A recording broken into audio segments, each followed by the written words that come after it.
शांति निवास पूरी तरह से सजा हुआ था। हर तरफ चहल पहल थी, लेकिन अगर किसी के चेहरे पर उदासी थी तो वो थी नंदिनी, क्योंकि ना चाहते हुए भी उसे जबरदस्ती अपने होने वाले जीजा से शादी करनी पड़ रही थी। नंदिनी अपने कमरे में शीशे के आगे बैठी खुद को बस निहार रही होती है कि तभी उसकी सहेली निशा वहाँ आती है और नंदिनी को इस तरह उदास देखती है। क्या बात है नंदिनी, जब से ये रिश्ता लगा है तब से मैं देख रही हूँ कि तू खुश नहीं है। कहीं तेरे मन में कुछ और तो नहीं चल रहा? नहीं निशा, ऐसा कुछ नहीं है। मैं तो बस खुद को देख रही हूँ और खुद से ये सवाल कर रही हूँ कि मैं कितनी बढ़िया भागन हूँ जो अपने ही होने वाले जीजा से शादी कर रही हूँ। कहाँ मैं राहुल से प्यार करती थी, लेकिन न जाने मेरी किस्मत मुझे कहाँ और किस मोड़ पर लाकर खड़ा कर चुकी है जो आज मुझे अपने होने वाले जीजा से शादी करनी पड़ रही है। भले ही घर में हर तरफ खुशी का माहौल है, लेकिन मेरे दिल में न ही खुशी है और न ही सुकून। मैं नहीं जानती कि मैं शादी के बाद कैसे घर बसाऊंगी, पर इतना है कि मैं वहाँ जाकर शायद एक जिंदा लाश बन जाऊंगी। नंदिनी, तू ऐसा क्यों बोल रही है? मैं जानती हूँ कि तू राहुल से प्यार करती थी और तू राहुल से शादी करना चाहती थी,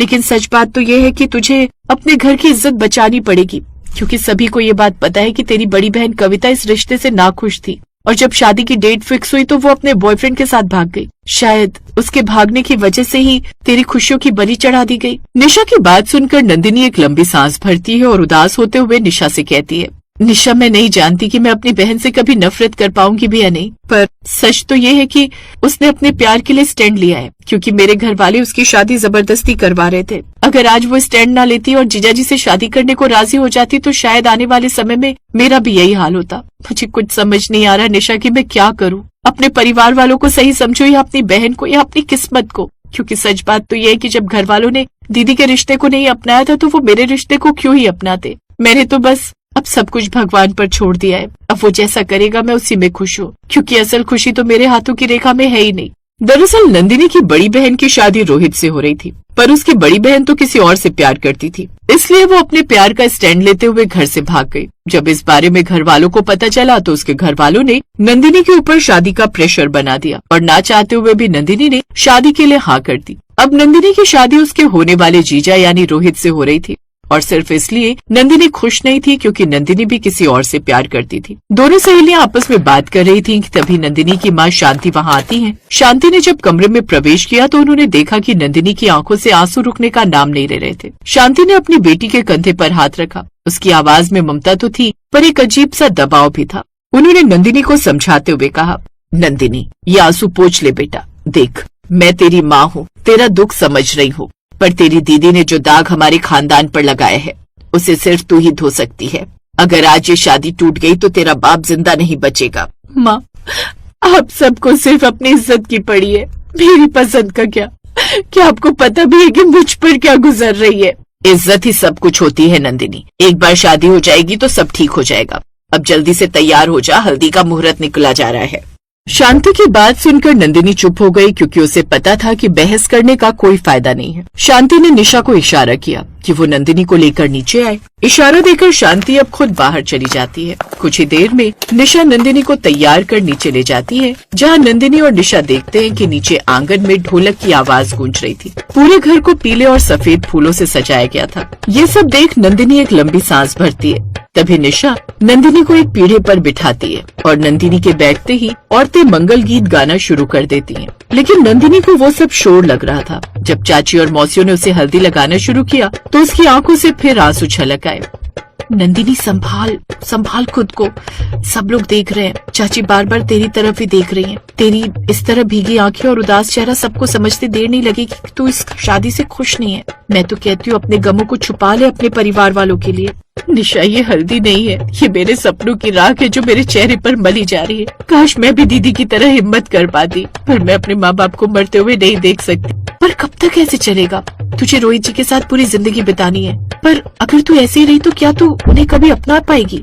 निशा की बात का नंदिनी के पास कोई जवाब नहीं था। कुछ देर में रस्म खत्म हो जाती है और नंदिनी वापस अपने कमरे में जाकर बैठ जाती है। कुछ ही घंटे में शाम हो जाती है और शाम को मेहंदी का फंक्शन शुरू हुआ। हर तरफ खुशबू फैली थी, पर नंदिनी का दम घुट रहा था। मेहंदी लगाने वाली लड़की ने जब उसके हाथ थामे और डिजाइन बनाना शुरू किया, तब मेहंदी वाली ने नंदिनी से सवाल किया, दीदी, दूल्हे राजा का नाम क्या लिखना है? बीच में लिखूं या उंगलियों पर? कहीं भी लिख दो, इससे क्या फर्क पड़ता है, बस अपना काम खत्म करो। अरे इनका नाम रोहित है, वही लिख दो। नंदिनी की तबीयत थोड़ी ठीक नहीं है, इसलिए वो ऐसा बोल रही है। इस तरह जैसे तैसे निशा ने बात को संभाल लिया था और थोड़ी देर बाद मेहंदी की भी रस्में खत्म हो जाती हैं। नंदिनी अब अपनी सहेली के साथ अपने कमरे में जाती है और खिड़की से उस चमकते हुए चांद को देखती है, जो हर रोज की तरह आज भी निकला हुआ था। नंदिनी मानो एक पुतले की तरह बैठी हुई थी और उसकी आंखों से सिर्फ और सिर्फ आंसू निकल रहे थे। निशा को ये सारा मंजर देख जरा भी अच्छा नहीं लग रहा था। एक पल को उसे लगा कि शायद उसे नंदिनी को घर से भगा देना चाहिए, पर क्योंकि नंदिनी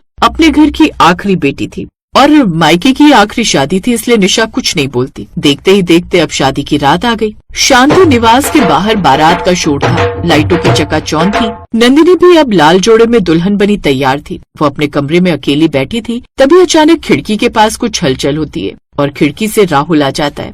अपने सामने राहुल को देख मानो नंदिनी के शब्द उसके गले में ही फंस जाते हैं। वो राहुल को गले लगाना चाहती थी, पर दुल्हन बनी नंदिनी जब अपने जोड़े को देखती है तो वो खुद को रोक लेती है। राहुल की हालत पागलों जैसी हो रही थी। नंदिनी, मेरे साथ चलो, मैं तुम्हें इस तरह किसी और के होते नहीं देख सकता। गाड़ी बाहर तैयार है, हम अभी इसी वक्त यहाँ से निकल सकते हैं। राहुल, तुम यहाँ कैसे? तुम्हें पता है अगर किसी ने देख लिया तो क्या होगा? प्लीज यहाँ से चले जाओ।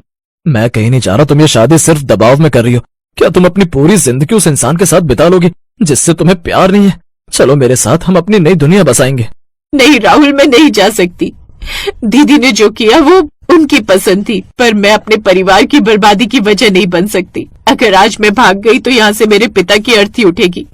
मैं अपने प्यार के लिए अपने पिता की जान नहीं ले सकती। तो मेरा क्या नंदिनी, मैं तुम्हारे बिना कैसे जीऊंगा? तुम्हें जीना होगा राहुल, मेरे लिए नहीं तो अपनी माँ के लिए। आज से मेरा और तुम्हारा रिश्ता खत्म। मेरे कमरे से बाहर निकलते ही तुम मुझे भूल जाना। ये मेरे मायके की आखिरी शादी है और मैं इसे अपने परिवार की इज्जत की बलि देकर बर्बाद नहीं करूंगी। प्लीज चले जाओ यहाँ से। नंदिनी की बात सुनकर राहुल वहीं घुटनों पर बैठकर फूट फूट कर रोने लगा। उसने नंदिनी के पैर तक पकड़े, बहुत गिड़गिड़ाया, पर नंदिनी ने अपने दिल पर पत्थर रख लिया और राहुल को खिड़की से ही वापस भेज दिया।